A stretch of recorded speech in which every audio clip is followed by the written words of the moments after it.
জোরপূর্বক পোস্টার মেরে জমি বিক্রির নতুন ফতোয়া জারি। জোরপূর্বক পোস্টার মেরে জমি বিক্রির নতুন ফতোয়া জারি। পোস্টার ছিঁড়ে ফেলায় বোমাবাজি এবং হুমকির অভিযোগ।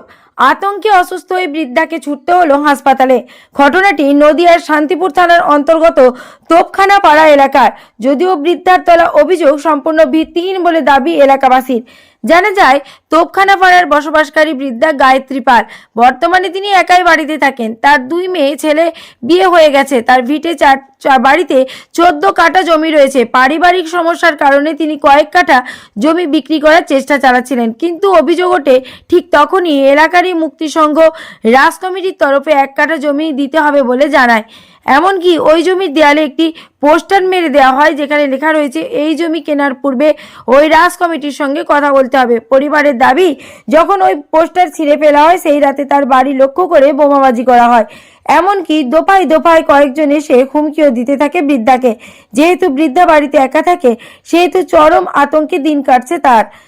আতঙ্কের শারীরিক অসুস্থতার কারণে হাসপাতালেও যেতে হয়েছে তাকে। যদিও বোমাবাজির রাতেই ঘটনাস্থলে পৌঁছায় শান্তিপুর থানার পুলিশ। পরবর্তীকালে অভিযোগ জমা দিলে তদন্ত শুরু করেছে পুলিশ। অন্যদিকে এই ঘটনার কথা সম্পূর্ণ ভিত্তিহীন বলে জানিয়েছে স্থানীয় রাজ কমিটি। রাজ কমিটির এক সদস্য বলেন, আমরা যে পোস্টারটি মেরেছিলাম ওই বৃদ্ধার জামাইয়ের সঙ্গে কথা বলেই তার অনুমতি নিয়ে মেরেছিলাম। তবে জোরপূর্বক জমি নেওয়ার কথাটা সম্পূর্ণ মিথ্যা। উনি তার ব্যক্তিগত জমি বিক্রি করবেন, এতে আমাদের কোনো আপত্তি নেই, বরং আমরা আরো সাহায্য করব। আর বোমাবাজির ঘটনা সম্পর্কে এলাকার কেউ যুক্ত নয়। সম্পূর্ণ মিথ্যা অভিযোগ বলে দাবি কমিটির এক অংশের। এই ধরনের নিত্য নতুন খবরের আপডেট পেতে দেখতে থাকুন জঙ্গিপুর নিউজ লাইভ। ফাঁকা জায়গা আপনাদের? হ্যাঁ বাবা। কি হয়েছে ওখানে? কেমন কি হয়েছিল বলুন। ওখানে এখন ওরা ব্যানার টাঙাইছে। ব্যানার টাঙাইয়ে তারপরে বলে আমরা এখানে পুজো করি, আমাদের জায়গা দিতে হবে। তা আমি বলেছি কি 2 মিয়ার নামে দিয়ে দিছি, ছোট জামাই মিয়ারা যা করে করুক।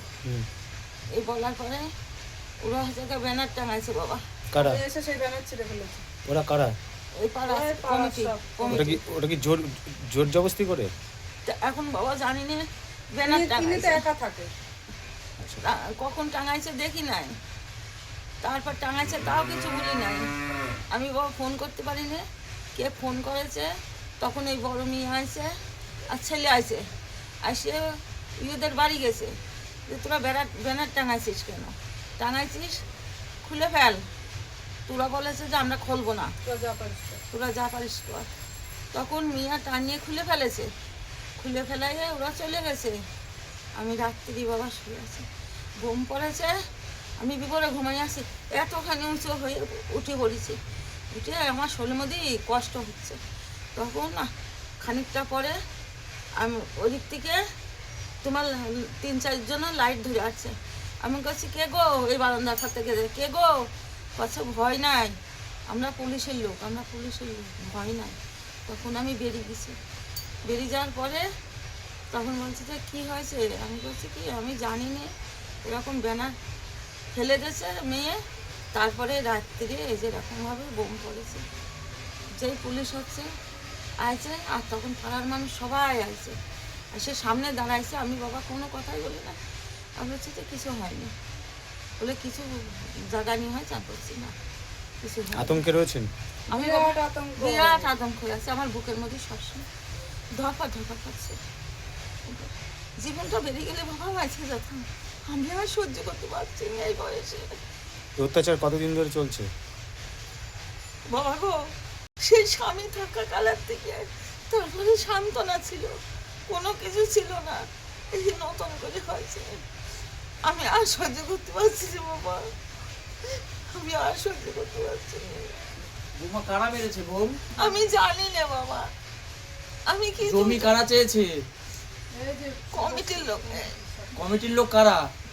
আমি জানি না বাবা, আমি কারোর নামটাও জানি না। আমি নিজের মতন কাজ করি, নিজের মতন খাই। আমি কারোর বাড়ি যাই না, কারোর সাথে কথা বলি না, যে বাড়ি আসে কথা বলি না, আসে না। আমি গেটের কাছেও দাঁড়াই নি, আমার মনের মধ্যে এত দুঃখ। কতটা জায়গা আপনার? বাবা গো 14 কাঠা ছিল, এখন পাঁচিল টাচিল দিয়ে কতটুকু আছে জানি নে। কি নাম আপনার, কি নাম আপনার? আমার নাম গায়ত্রী পাল। আপনি কে হন? আমি না মেয়ে, এই বাড়ির মেয়ে। আচ্ছা, কি হয়েছে?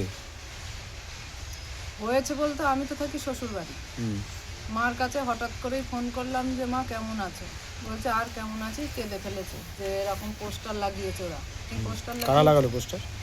পোস্টার বলতে পোস্টারের গায়ে লেখা আছে যে রাস কমিটি এই জায়গা বিক্রি, এই জায়গা ক্রয় করতে হলে রাস কমিটির সদস্যদের সাথে কথা বলতে। এই শুনেই আমি ছেলেকে নিয়ে চলে আসলাম যে এত বড় সাহস, আমাদের জায়গা রাস কমিটির সদস্যদের সাথে দেখা করতে হবে কেন? আমার জায়গা আমি বেচবো না বেচবো, কী করবো না করবো সেটা আমরা বুঝবো, রাস কমিটির সদস্যের সঙ্গে দেখা করতে হবে কেন? এই বলে আমি ছেলেকে নিয়ে চলে আসলাম। রাত্রি তখন 7টা বাজে। এসে কি করব, কোথায় যাব? হঠাৎ করেই একটা পাশের বাড়ি পড়লা, ওর নাম, ও মাস্টারি করে, ওর বাড়িতে গেলাম। গিয়ে ও বাড়িতে নেই, ওর মা ফোন করলো, বললো যে তুই তাহলে 15-20 মিনিট বাদে আয়। আমি গেলাম, যার পরে ও বলছে আয় এখানে বস। আমি তো উত্তেজিত। তো কি হয়েছে, মূলত কি হয়েছে, মানে কেন পোস্টার? কেন পোস্টার মানে ওদের জায়গা দিতে হবে। ওরা ওইখানে রাসের সময় ওরা এখানে নটরাজ ঠাকুর পুজো করে। ওদের ইচ্ছা যে আমরা এখান থেকে এক কাটা জায়গা দেবো, ওরা সেইখানে ক্লাব করুক আর মন্দির করুক, ওরা ওইখানে সেটা করবে। সেটা কি জবরদখল করার চেষ্টা? 24 বছর আগের থেকে ওরা এটা করছে। 24 বছর আগেও এর বাবারা শুরু করেছিল। এখন এই সম্পত্তি কার কার নামে আছে? সম্পত্তি আমার নামে, আমার বোনের, আমার বাবা অবর্তমানে আমরা 3 জন, আমার 2 বোন, আমার মা। এই তো। তো এই যে মা বলছে যে বোম মেরেছে রাতের বেলা, বোমের ব্যাপারটা তো আমি কি করে জানবো দাদা? আমি তো রয়েছি হবিপুর, আমার শ্বশুর বাড়ি। মা কি বললো, মার কাছ থেকে কি শুনলো? মার কাছ থেকে শুনলাম বলতে রাত্রের খবর তো কিছুই জানি না। পরের দিন সকালে আবার ফোন করেছি, মা তো সে কান্নাকাটি করছে, বাড়িতে বোম পড়েছে, বাড়িতে রাত্রেবেলা পুলিশ এসেছিল, এই সব আতঙ্কে তো হাসপাতালে ভর্তি ছিল। আর কালকে হসপিটালে নিয়ে গেছে, আমার ছেলে এসেই নিয়ে গেছে। হঠাৎ আমরা তো ফোন করছি, উনি তো ফোন করতেও পারে না। আমরা ফোন করছি, ফোন করতে করতে হঠাৎ করে আমার ছেলে বলছে মা শিগগির, আমার একটা ছোটোখাটো দোকান আছে, মা শিগগির দোকান বন্ধ করো। কেন, কি হয়েছে? আমি দিদাকে নিয়ে হসপিটালে যাচ্ছি, দিদা কথা বলতে পারছে না, হাত পা সব অসাড় হয়ে গিয়েছে। তাহলে তুই যা, তাহলে হসপিটালে নিয়ে যা। আমি একথা বললাম, ভর্তি করিস না, আমি যাচ্ছি। আচ্ছা, বলে আমি এই যে বন্ধ এই যে করে জবরদখল করার চেষ্টা, আপনারা অভিযোগ করেছেন থানায়? দিলাম। অভিযোগ বলতে গেছিলাম। পুলিশ কোনো আশ্বস্ত করেছে, কোনো আশা দিয়েছে? হ্যাঁ। পুলিশ কি তদন্ত করতে এসেছিল এখানে? ওই এসেছিল। জায়গাটা তো আপনাদের, কেউ জোর করে আপনাদের কাছে জায়গা নিতে পারে, এটা হয়? কিন্তু যে মা একা থাকে, মার উপরে অত্যাচার, এটা এই যে যেরকম বোম পড়েছে, আমার মা তো একা বাড়িতে, আমার তো শ্বশুর বাড়ি থাকে। আপনাকে নিরাপত্তাহীনতায় ভুগছেন, মানে নিরাপত্তায় ভুগছেন আপনারা? তাতে একটু ভুগছি। কি চাইছেন আপনি? চাইছি বলতে এই যে পাড়ার ছেলে পুলে বড় মানুষরা এসে এ কথা সে কথা মাকে বলে যাচ্ছে, হুমকি দিচ্ছে? হুমকি দিয়েছিল, এখন আজকে আর কিছু করেনি। কালকেও এসেছিল দুজনা যে তোমরা হচ্ছে মিটিয়ে নাও, ঝামেলা মিটিয়ে নাও, এরকম। আর এই পাশের বাড়ির একটা মহিলা এসে মাকে বলেছে তুমি থানায় গিয়ে হচ্ছে সই টিপছপ দেবা। মা বলেছে আমার শরীরটা ভালো না, তাই উনি বলেছে যে তুমি যাবা না, তোমাকে জোর করে টানতে টানতে নিয়ে যাব। এই কথা শোনার পর থেকে মা আরও বেশি অসুস্থ হয়ে পড়েছে। আপনার নাম? লক্ষ্মী পাল। আপনার মার নাম? গায়ত্রী পাল। আচ্ছা, এই যে ভদ্রমহিলাদের অভিযোগ করছেন যে এক কাটা জায়গা জবরদখল করার চেষ্টা করছে এই এলাকারই বেশ কিছু লোকজন পুজোকে কেন্দ্র করে, কি বলবেন অভিযোগ দিয়ে, কি বলবেন? না, প্রথমত এক কাটা জায়গাও মানে হাফ কাটা জায়গাও আমরা জবরদখলের জায়গায় যাচ্ছি না।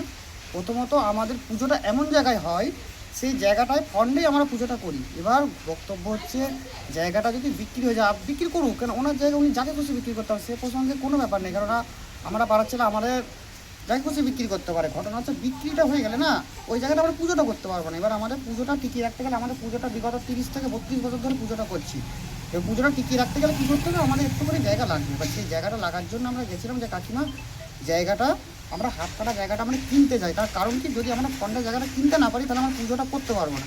সেই উদ্দেশ্যে গেছিলাম। টাকাটায় 2 মেয়েকে দিয়ে দিয়েছি, কিন্তু তুই ইয়ে করিস, ছোটো জামাইয়ের সাথে কথা বলেছি, বড় জামাই মারা গেছে। ঠিক আছে, ফোন নাম্বার আমাকে দিল। আমাদেরই এক বন্ধু কথা বললো যে যাবো এই ব্যাপার, জায়গাটা বিক্রি হয়ে যাবে শুনছি, তা জায়গাটা সম্বন্ধে একটু কথা বলো, আপনি কি আসতে পারবেন? বললো না আমি যেতেই পারবো না, ওনার ছেলের শরীর খারাপ, যেতে পারবো না। তাহলে কী বলছো তোমরা বলো? যে ও বললো তাহলে আমরা হাফ কাটা জায়গাটা আমরা কিনবো, সামনে কিনবো, তা তোমরা যদি না আসো সামনাসামনি তো কথা বলা যাবে না। তোমরা যদি ভেতর দিয়ে জায়গাটা বিক্রি করে দাও তাহলে আমরা জানতে পারবো না, বিক্রি হয়ে গেলে আমরা ওখানে পুজো করতে পারবো না ভবিষ্যতে। এই জন্য আমরা জায়গাটা কিনতে গিয়েছিলাম, মানে হাফ কাটা জায়গা কিনবো। বললো যে তোমরা কাজ করো, তোমরা ওদিক থেকে লোক দেখো, মানে আমাদের বললো তোমরা দায়িত্ব নিয়ে লোক দেখো, তার জন্য যদি কিছু করতে হয় করো, মানে ব্যানার সম্বন্ধে বা লোক। তারপরে ব্যানার লাগানো হয়েছে। হ্যাঁ, তারপরে ওনার কথা পরিপ্রেক্ষিতে তাহলে আমরা যেন কী করবো, তাহলে একটা ছোটো করে ব্যানার করে আপাতত দেয়ালে লাগিয়ে দিই, কারণ আমরা সবাই বাইরে কাজের জন্য থাকি, আমরা পাড়াতে বাড়িতে থাকতেই পারি না। এবার সে যদি এসে কেউ যদি যোগাযোগ করে আমাদের ক্লাবের সাথে, তাহলে পরে তবে আমরা জানতে পারবো, তারপরে জামাইকে বলবো যে আমার কাছে খরিদ্দার এসেছিলো, তা আপনি এসে কথা বলবো। বোমাবাজির অভিযোগ করছেন উনি। বোমাবাজি, হ্যাঁ বোমাবাজি আমরা রাত্রিবেলা বাড়ি আসার পর, মানে আমরা বাড়িতে ছিলাম না, আমার বাড়ির লোক টোক পাড়ার লোক টোক বললাম দোকানে পটকার মতন জোরে আওয়াজ হয়েছে। আমি যেখানে কাজ করি সেখান থেকে আমি বাড়ি এলাম তখন 11:15 বাজে, এসে তখন দেখি পাড়ার ছেলেগুলো সব এসে আমার কী ব্যাপার হলো, বললো পটকার মতন আওয়াজ হয়েছে। দিয়ে তখন মানে 2-4জন এদিক ওদিক করতে করতে খুঁজছে, সব টর্চ নিয়ে অন্ধকার তো, খুঁজতে দেখো বাড়ি গেটের করে একটা বোমের মতন রাখা আছে, মানে সুতুলি দড়ি টড়ি এরকম জড়ানো। তারপর সঙ্গে সঙ্গে আমরা পুলিশকে ফোন করি, ইমিডিয়েট ফোন করি, সঙ্গে সঙ্গে বড়বাবু এসছেন, আরও পুলিশের একটা গাড়ি এসছে, আসার পর তদন্ত করলো, করে দেখলো যে ওটা ফলস, ভেতরে একটা মানে কিছু আছে কিনা আমি জানি না, স্যার বললো যে এটা ফলস। আর এর ভেতরে ঢুকে দেখে পটকার মতন কিছু একটা সুতুলির দড়ি এরকম পাওয়া গেছে। উনি যে অভিযোগ করছেন সেটা কি তাহলে সম্পূর্ণ মিথ্যা অভিযোগ করছেন? অবশ্যই, আমরা তো বলছি তো, মানে আমরা কী করবো, মানে অভিযোগ তো পুলিশের তদন্ত করছে, প্রমাণ করুক। আপনার পুলিশের উপর আস্থা রাখছেন? অবশ্যই পুলিশের ব্যবস্থা রাখছে, আমি তো চাইছি এই তদন্তটা হোক, বোমার তদন্তটা এমার্জেন্সি হোক, কেননা এতে আমরা আতঙ্কিত আছি, যেহেতু পাড়ায় একটা জমি নিয়ে উনি অভিযোগ করেছেন, সেখানে আমাদেরকে ফাঁসানো হচ্ছে এই ব্যাপারটা নিয়ে। এলাকার নাম? হ্যাঁ, এই জায়গার নাম? এটার নাম তোপখানা পাড়া। আপনার নাম? আমার নাম পিন্টু বাগানে। আপনি একজন সদস্য? হ্যাঁ। দাদা কি ক্লাবের নাম আপনাদের? আমাদের এখানে কোনো রেজিস্টার্ড কোনো ক্লাব নেই, এখানে একটা পুজো হয়। আচ্ছা, রাসের যে প্যান্ডেল দেখতে বাজবাধা রয়েছে, ওই রাসের সময় নটরাজ। আপনাদের সংলগ্ন এলাকার বয়স্ক মহিলা তিনি অভিযোগ করছে যে রাতের বেলা বোমাবাজি করা হয়েছে, তার এক কাঠা সম্পত্তি জবরদখল করার চেষ্টা করছে এলাকারই পুজো করাকে কেন্দ্র করে। আচ্ছা, কি বলবেন এই বিষয়ে? আপনাকে পুরো বিস্তারিত বলি। এই যে জমিটা দেখতে পাচ্ছেন, এখানে জেঠিমা অনেকদিন ধরেই থাকেন, আমরা এরকম ছোটোবেলা থেকে জেঠিমাকে দেখছি, জেঠিমা একাই থাকেন, এবং জেঠিমাও যেটা স্বীকার করেছেন যখন পুলিশ এসেছিল আমাদের সামনে সবাই ছিলাম, যে আমরা দেখাশোনা করেছি, সেটা ব্যাপার নয়। ব্যাপারটা হলো আমরা হঠাৎ শুনলাম যে জমিটা এখানে বিক্রি করা হবে আর কি, একটা এলো খবর বা যেখান থেকে হোক, তখন আমরা জেঠিমার কাছে যাই যে জেঠিমা এরকম ব্যাপার, জমিটা হচ্ছে বিক্রি করছেন, তো আমরা এখান থেকে দীর্ঘদিন ধরে পুজো করছি, একদম কোনো লুকোচুরির ব্যাপার নেই।